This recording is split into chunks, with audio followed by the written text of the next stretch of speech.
everyone. I want to welcome Nancy Zare to the show. She is a certified sales trainer, and Nancy is the creator of a likability system.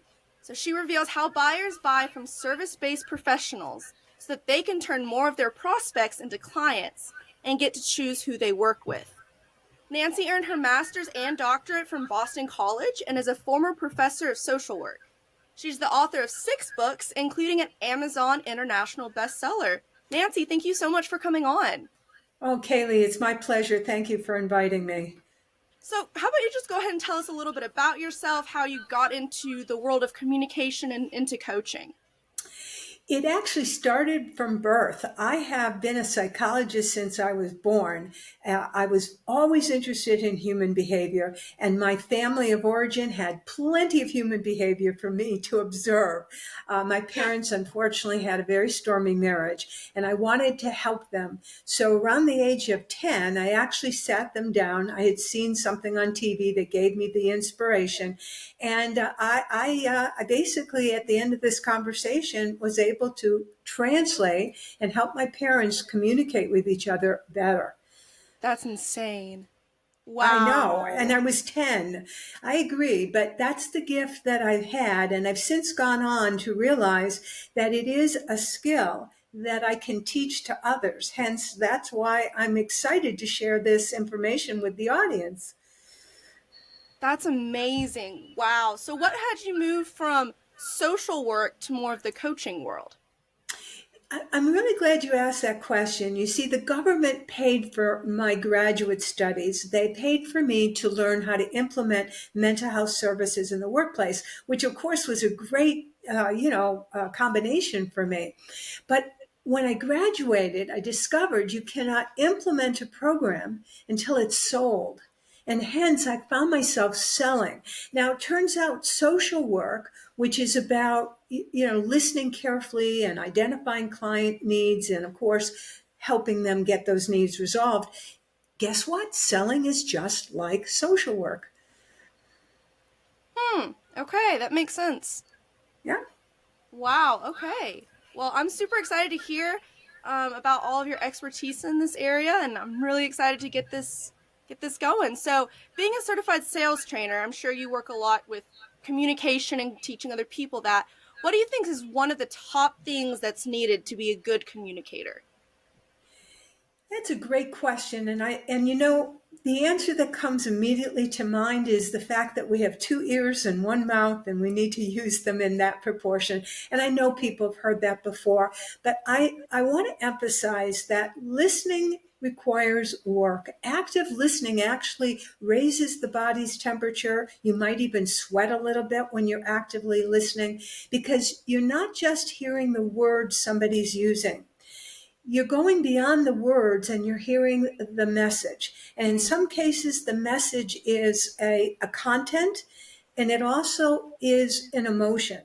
So you want to pick up on both parts of the communication, what the person's saying in terms of content, but also the emotional feeling that's coming from that individual. Hence, I'd have to say that listening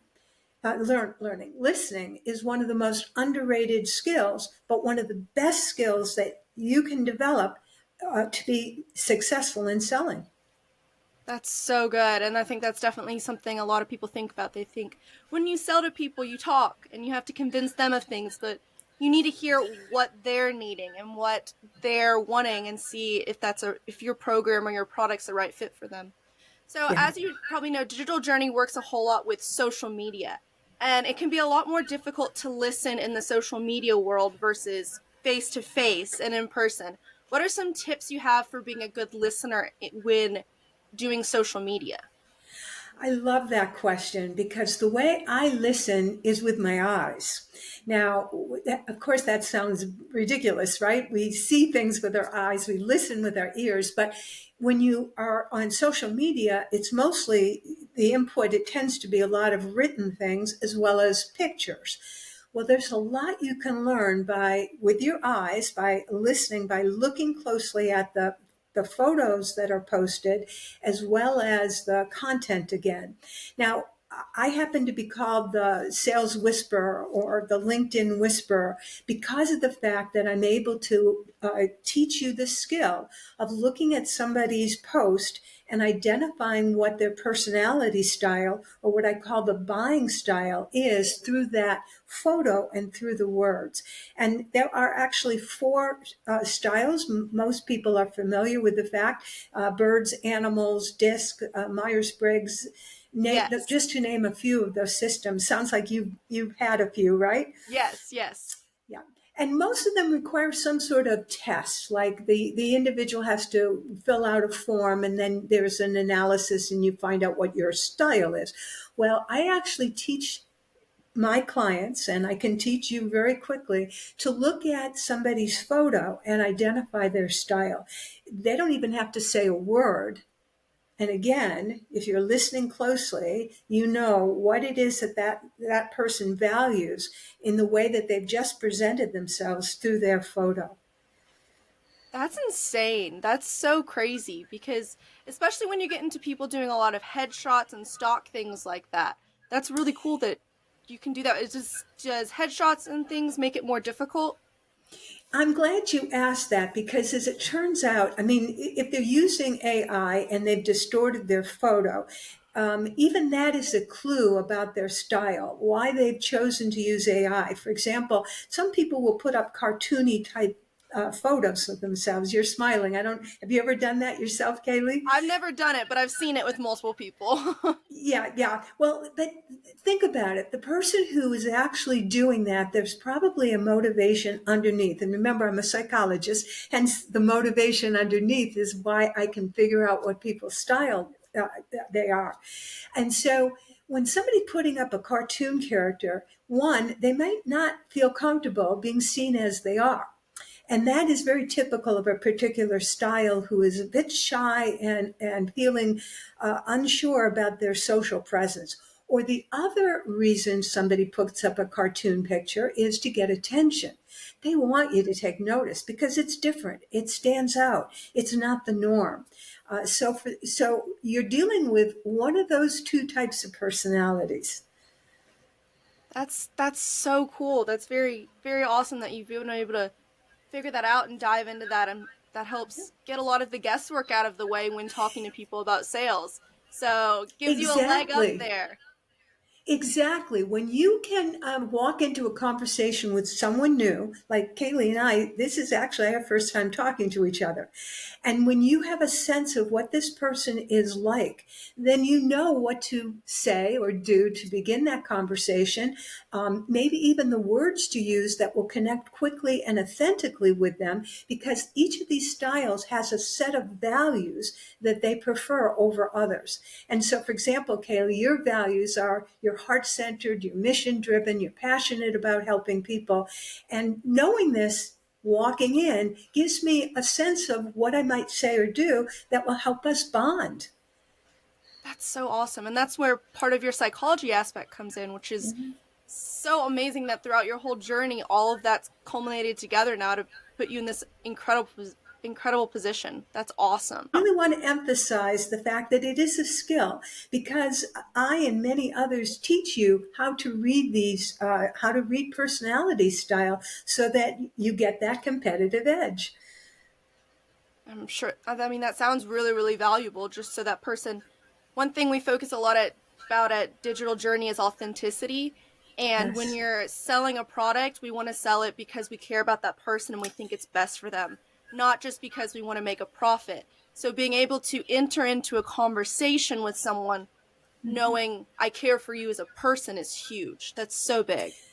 Yeah, and again, because your style, this is a big value that definitely resonates with you. But I want to share with you and share with the audience that not everybody is wired the same way. And so while that is your primary value, and it actually is mine too, I share that with you, not everybody is approaching the sales conversation with the same motive or the same value. Absolutely. Some people, it's efficiency. You Mm-hmm. know what I have in mind? I need a service. I need this product. Let's get it done. Let's go. And then maybe we can chit chat and get to know each other. Other people, it's like, I'm the tire kicker. I've got to get more information. I need to get the data. I need to get the statistics. I need to see the big picture before I could go forward and so forth. So there are different values when people are in a sales conversation.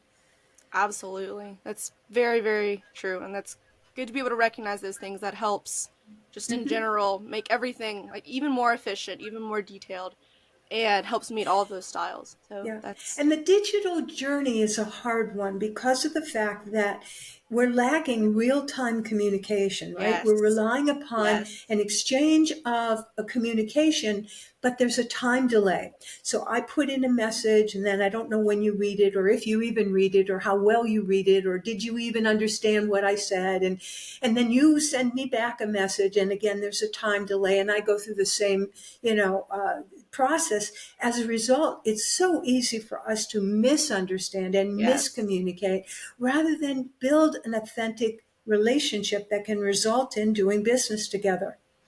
And even the fact of taking out body language and being able to read Mm, facial expressions, and people communicate differently with different words. So whereas I might read something I send you as positive, you might take it as something negative. And that's also working on that whole communication aspect and figuring out what that person's type of personality is and how might they yes. take that because of that. You're so on target, Kaylee, with those remarks, and I know other people are thinking the same thing. About there are different styles. I do have a different dictionary for the words that I'm using or that the prospect is using, and as a result, it's so easy to get off track and not communicate successfully. In fact, we need to applaud ourselves when it works. Yes, definitely, definitely. That's one of the reasons I a lot of time encourage people just hop on a Zoom call or Yeah. some kind of video chat, because even though it can seem like it's taking more time out of your day, it's really not. Because instead of sitting down and crafting out messages and figuring out is this being understood and then waiting for a reply, you can accomplish so much more on a video than you can when trying to communicate sales to someone through messaging. And then you also And have that being able to see the person and see, you can see the wheels turning in their head more, and you can tell, oh, they didn't quite understand what I said there, let me rephrase that. That's so true. And, the fact that somebody then looks up, pauses, is trying to find the right word is so different than the fact that they deleted something, rewrote it, and eventually hit send. You have Very no true. clue about what was going in their minds. And so all we have to do, of course, is to see the message. So you're right, Kaylee, we need to get people on real time conversations, whether on the phone or face to face, because this makes a huge difference in our ability to communicate effectively. Absolutely. What are some specific do's or don'ts you have when messaging someone to try to make sure communication is clear that way? Do you have some things you're like absolutely never do this, or phrasing things this way is better? I'm There are three principles that set me apart from other people who might help with sales communication. The first principle is to always ask for permission. And so even when somebody has looked at my post and I noticed it or they commented or whatever, I will then message them. I'm using digital messaging, right? I message them, but I ask for permission. Would it be okay if we connected? And so I'd recommend asking for permission. So before you do anything, and we need to ask for permission throughout our communication with people. And once we get it, hallelujah, you can rest assured that you are not annoying or bothering them, that you are Yes. not kind of that. And my clients are always worried that they don't want to be pushy, aggressive, and sales. Right. That So makes yeah, makes sense. And so I'll just briefly say the other two principles because I'm sure the audience is saying, "What? Wait, you said yes, three and yes. you We only want to gave one." know. We want to know. I know. So the other two are do not speak with a script. Do not text with scripts. Let your natural, authentic self come forward. Because when something sounds like it's been memorized, it comes across as salesy. And the last thing, and by the way, now it comes across as AI. Like, okay, so you have a Yes. robot who is automating your messaging, and that doesn't work either. And the last principle is to adjust what you say to match the prospect's buying style, their personality. And, when you, again, speak the values that we talked about of the other person, they're going to relax and feel like you get me, we're alike. Hence, that's why I call it a likability system. We're going to feel alike, and now we can do business together. That makes so much sense, and that takes a lot of the pressure off sales. And I Yeah. love what you said about it gives you permission to have that conversation, because we can be so timid in the social media world of, oh, I want to reach out to them because I think my product might help them, but I don't want it to be seen as pushy or rude. And so just asking that question and saying, is it all right if we connect, or is it all right if I share with you this? Or something I like to do is, if I have a question, even, is it okay if I ask you a question? Because Oh, then I at that love it. point, they want the question. And Yeah. they're not like, oh my goodness, this person's annoying me so much. So Yeah. I think that's very key and very important when messaging people through social And I media. think too many of us have experienced, we've been on the receiving end of getting what's called that pitch slap, Yes. where we've accepted a connection, or maybe we haven't even accepted a connection, because I get stuff in my inbox, from people who immediately are sell, sell, sell. You need a website, you need whatever, because I'm in business, I need these things. Well, I may be very happy with what I already have, or, I have found a workaround. I don't know, but don't assume I need something and then want to sell me. Oh, and then the excuse comes back. Well, I was just educating you. Oh, I hate that. It's so annoying. It's It like, is. well, I didn't ask for you to educate me. I wanted to connect, but I didn't ask for you to be that pushy. I know, and especially people who sell healthcare products. And I, by the way, am into natural healthcare products, etc. But they always assume, oh, but you've got to have my potion or lotion because you've got skin, you breathe, you've got digestion. I mean, etc. Well, this has been so valuable, and I really appreciate it. Where can my listeners find you at if they're wanting to know more and get in contact with you about how to make personal connection sales over platforms? Well, my favorite platform is LinkedIn. So you can Okay. find me at LinkedIn, Nancy Zare, just the full word Nancy Zare. I also have Facebook, Instagram, TikTok, YouTube. So, it's all that. Or nancyzare.com is my website. So if you spell Zare, it rhymes with care, then you'll be able to find me easily. Perfect. And we'll have all that linked below in the description. So if y'all want to go on there and check out what Nancy has, she has a lot of valuable insight to share. And Nancy, we're so, so glad you came on here. Thank you for spending your time here with us and sharing some of your wisdom. It's really appreciated. Oh, my honor and privilege, and to your sales success. Thank you. Thank you.